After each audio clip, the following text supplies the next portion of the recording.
दोस्तों, स्वागत है आपका एजुकेशन अड्डा 99 पे। दोस्तों, आप सभी के लिए एक बहुत ही अच्छा गुड न्यूज़ है। यहाँ पर बीएड और डीएलएड की थर्ड राउंड की काउंसलिंग का यहाँ पर शेड्यूल जारी किया जा चुका है। तो इस वीडियो में हम जानेंगे दोस्तों कि यहाँ पर थर्ड राउंड की काउंसलिंग आप कैसे करा सकते हैं। साथ ही साथ आपको बताना चाहेंगे कि दोस्तों यहाँ पर थर्ड राउंड की काउंसलिंग के नियम में पूरी तरह से यहाँ पर बदलाव कर दिया गया है। पिछले टाइम जैसे हुआ करता था यहाँ पर थर्ड राउंड की काउंसलिंग, वैसा नहीं होगा इस बार। पूरी तरह से यहाँ पर नियम में बदलाव किया गया है।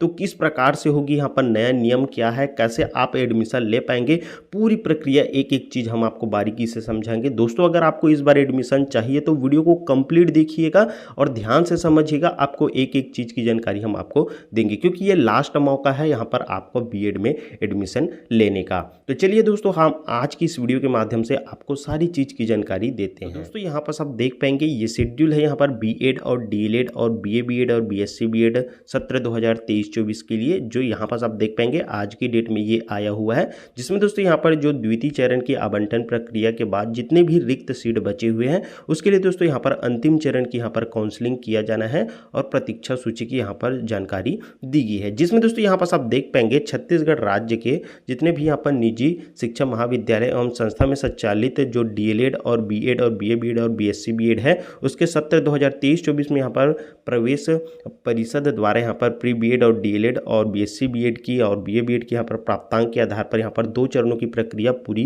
हो गई है। और दूसरे चरण की प्रक्रिया के पश्चात यहाँ पर विभिन्न शिक्षा महाविद्यालयों में रिक्त सीट के आधार पर यहाँ पर अंतिम चरण की प्रवेश प्रक्रिया और प्रतीक्षा सूची निम्नानुसार जारी की जाएगी। तो आइए देखते हैं किस प्रकार से जारी होगी, कैसे होगी। इस बार दोस्तों पूरी तरह से नियम में बदलाव किया गया है। यहाँ पर चलिए आपको समझाते हैं कैसे होगी, क्या होगी उसके बारे में।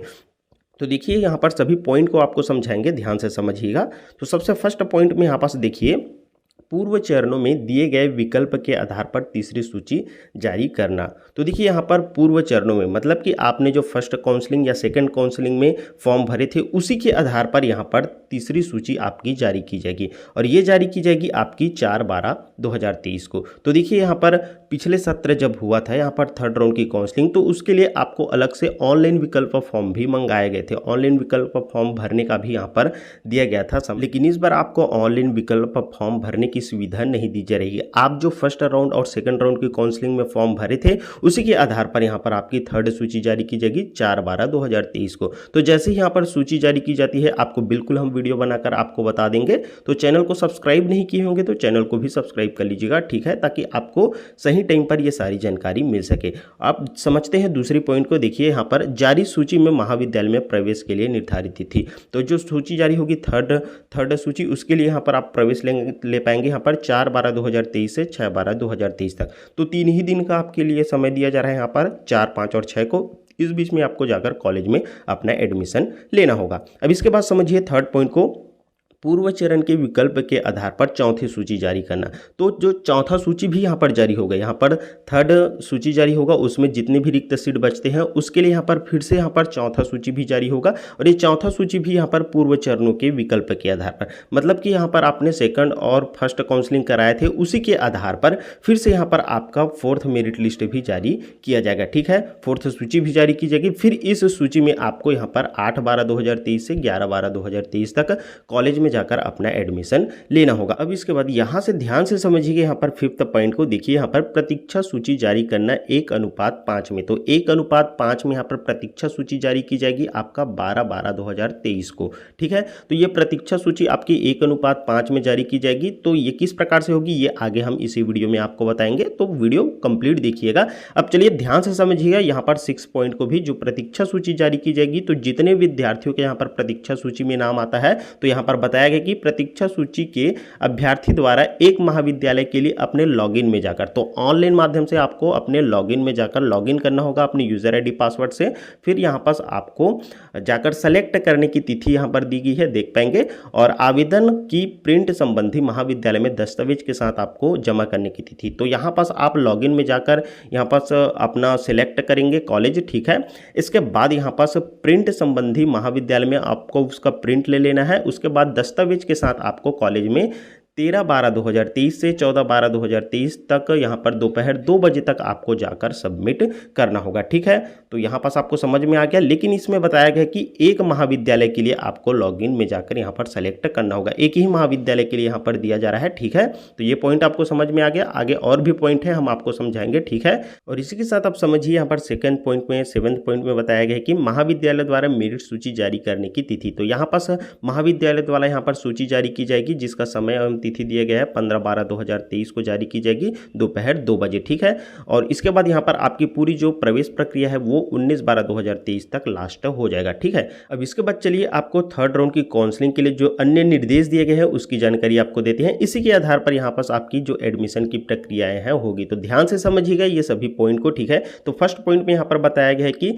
तीसरी एवं चौथी सूची अभ्यर्थी द्वारा पूर्व में दिए गए विकल्प फॉर्म में दिए गए यहाँ पर महाविद्यालय के विकल्प के आधार पर यहाँ पर जारी किया जाएगा। अर्थात छत्तीसगढ़ बीएड प्रवेश नियम 2006 और डीएड प्रवेश नियम 2008 और प्री बीएड और बीएससी बीएड प्रवेश नियम 2018 के अनुसार जिन अभ्यर्थी के आवेदन एक्टिव हैं उन्हीं अभ्यर्थियों के आवेदन पर यहाँ पर विचार किया जाएगा। तो जिनका आवेदन एक्टिव होगा उसी के यहाँ पर जो मेरिट सूची में नाम आएगा। ठीक है, जिसका इनएक्टिव है उनका नाम इसमें नहीं आने वाला है। तो कौन से अभ्यर्थी का यहाँ पर फॉर्म एक्टिव है, किसका नाम आएगा, किसका नाम नहीं आएगा, ये भी हम आपको बताते हैं। चलिए, तो समझ में आ गया फर्स्ट पॉइंट। यहाँ पर जो थर्ड और जो चौथी सूची जारी की जाएगी वो यहाँ पर आपके जो फर्स्ट और सेकंड काउंसलिंग में फॉर्म भरे थे उसी के आधार पर जारी किया जाएगा। ठीक है, अब इसके बाद समझिए यहाँ पर सेकेंड पॉइंट को बताया गया है कि प्रतीक्षा सूची के लिए जिन अभ्यर्थियों ने प्रथम चरण एवं द्वितीय चरण के लिए विकल्प फॉर्म जमा किया था एवं जिन्हें दोनों चरणों में दोनों सूची की महाविद्यालय आवंटित नहीं हुआ है,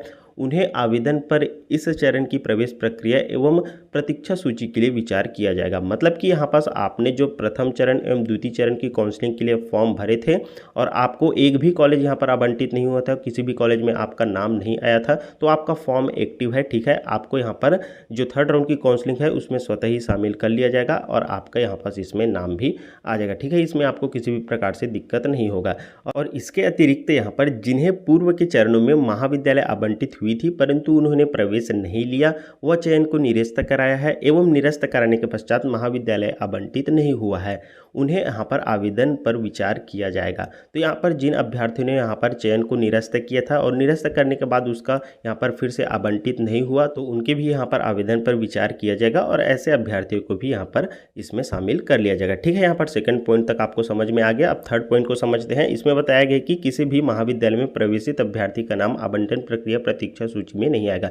मतलब कि यहाँ पास आपको एडमिशन हो चुका है, आपका नाम आ गया था, तो ऐसे अभ्यर्थी का दोबारा यहाँ पर इसमें नाम नहीं आएगा। बस इसी की जानकारी दी गई है थर्ड पॉइंट में। ठीक है, अब फोर्थ पॉइंट समझते हैं। जिन अभ्यर्थियों का नाम इस तीसरे एवं चौथे सूची में आएगा उन्हें आवंटित महाविद्यालय में प्रवेश लेना अनिवार्य होगा, अन्यथा वे प्रवेश प्रक्रिया से बाहर हो जाएंगे। तो जिन अभ्यर्थी का थर्ड और चौथा सूची में यहाँ पर नाम आ जाता है उन्हें यहाँ पर महाविद्यालय में प्रवेश लेना अनिवार्य बताया गया है, अन्यथा यहाँ पर प्रवेश प्रक्रिया से उन्हें बाहर कर दिया जाएगा। ठीक है, अब फिफ्थ पॉइंट को समझिएगा, ये काफी इंपॉर्टेंट है। इसमें बताया गया कि उपरोक्त बिंदुओं से स्पष्ट हुए कि जिन अभ्यर्थियों का आवेदन एक्टिव है उनके आवेदन पर विचार किया जाएगा। तो यहाँ पर बताया गया कि महाविद्यालय प्रतीक्षा सूची अभ्यर्थी के प्री परीक्षा 2023 मतलब कि प्री बीएड की आपने परीक्षा दिए थे उसी के आधार पर उसके प्राप्तांक व अभ्यर्थी के विकल्प के आधार पर रिक्त सीटों का 1:5 पर जारी किया जाएगा। तो किस प्रकार से होगा, यहाँ पर बताया गया है कि अर्थात यदि 2 सूची जारी करने के बाद किसी महाविद्यालय में 2 सीट यहाँ पर रिक्त है तो यहाँ पर प्रतीक्षा सूची में 10 छात्रों के नाम आएंगे। तो यहाँ पर 1:5 का मतलब समझ गए। इसमें बताया गया कि यदि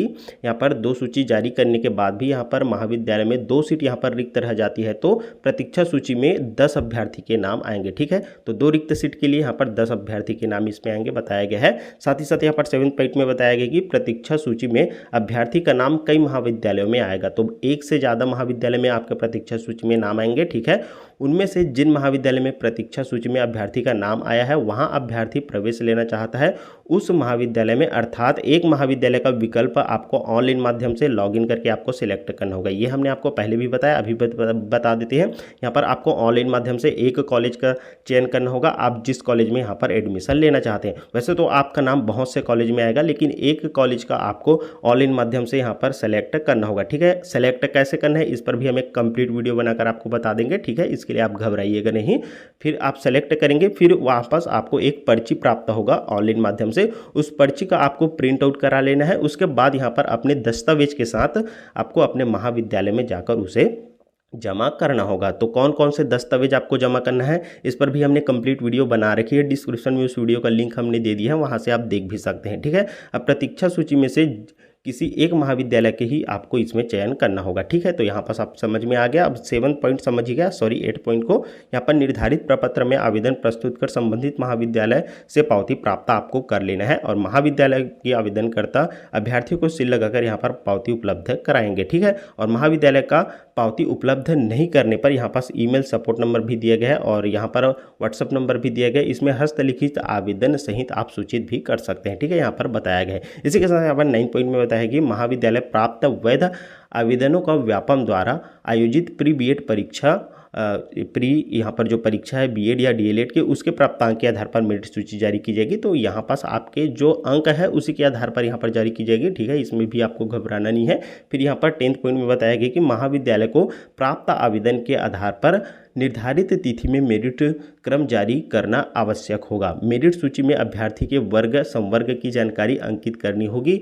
महाविद्यालय को यहाँ पर निर्धारित तिथि में सूचना पटल पर मेरिट सूची चस्पा करना आवश्यक होगा और महाविद्यालय को सूचना पटल पर मेरिट सूची जारी किया है इसका प्रमाण वीडियो एवं फोटोग्राफ रखना होगा। तो यहाँ पास जो तिथि हमने बताया है एग्जैक्ट उसी तिथि में यहाँ पास आपका मेरिट सूची जारी हो जाएगा। ठीक है, तो यहाँ पास आप जो कॉलेज के जो सूचना पटल होंगे उसमें जाकर आपको देख लेना है। ठीक है, साथ ही साथ यहाँ पर बताया गया कि प्रतीक्षा सूची के अभ्यर्थी किसी एक महाविद्यालय के लिए अपने आवेदन देंगे तथा जिन महाविद्यालय के लिए आवेदन किया है उस महाविद्यालय के चयन सूची यहाँ पर मेरिट सूची जारी करने के लिए यहाँ पर निर्धारित दिवस व समय में उपस्थित रहेंगे आप। ठीक है, आपको उपस्थित हो जाना है, जो डेट हमने बताया है उसी डेट में, और महाविद्यालय उपस्थित अभ्यर्थी के प्रवेश प्रक्रिया संपन्न कराएंगे। यदि निर्धारित समय पर या तिथि पर यहाँ पर अभ्यर्थी उपस्थित नहीं होंगे तो महाविद्यालय अगले क्रम के छात्र को यहाँ पर प्रवेश दे सकेंगे।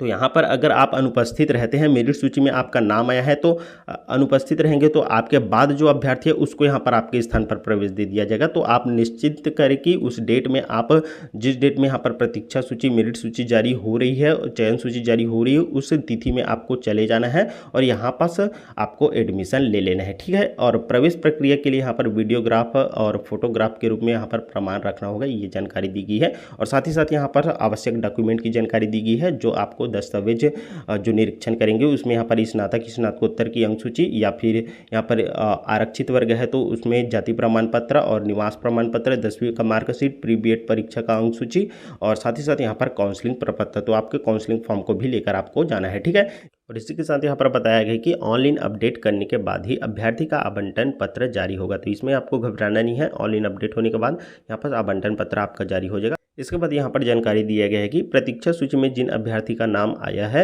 एवं उस अभ्यर्थी ने यहाँ पर प्रतीक्षा सूची में जिस एक महाविद्यालय का चुनाव किया तथा वहाँ आवेदन ऑफलाइन जमा किया है, उस महाविद्यालय में उस अभ्यर्थी का नाम विद्यालय द्वारा जारी प्रावीण्य सूची में यहाँ पर मेरिट सूची में आएगा। इस कारण संबंधित महाविद्यालय में निर्धारित तिथि एवं समय पर उपस्थिति आपको सुनिश्चित करना है। इसी प्रावीण्य सूची में से उपस्थित अभ्यर्थी से अभ्यर्थियों के प्रवेश महाविद्यालय में देगा। तो आपको जो निर्धारित तिथि है उसमें उपस्थित हो जाना है, उसमें आपको मेरिट सूची के अनुसार पर यहाँ पर एडमिशन दे दिया जाएगा। आप जिस कॉलेज का यहाँ पर चयन किए रहेंगे उस कॉलेज में। ठीक है, तो यहाँ पास आप अपना उपस्थिति सुनिश्चित करेंगे। अगर आप अनुपस्थित रहते हैं तो आपका एडमिशन नहीं हो पाएगा, तो यहाँ पर ध्यान में रखेंगे। साथ ही साथ यहाँ पर बताया गया कि मेरिट अतिक्रमण की शिकायत होने पर संबंधित महाविद्यालय के विरुद्ध आवश्यक कार्रवाई करते हुए प्रतीक्षा सूची के प्रवेश उक्त महाविद्यालय के लिए निरस्त भी यहाँ पर किया जा सकेगा, ये जानकारी दिया गया है। साथ ही साथ शेष नियम यहाँ पर पूर्ववत बताया गया था। ये था पूरी थर्ड राउंड की काउंसलिंग की पूरी प्रक्रिया। उम्मीद है इस वीडियो के माध्यम से आपको कंप्लीट समझ में आ गया होगा।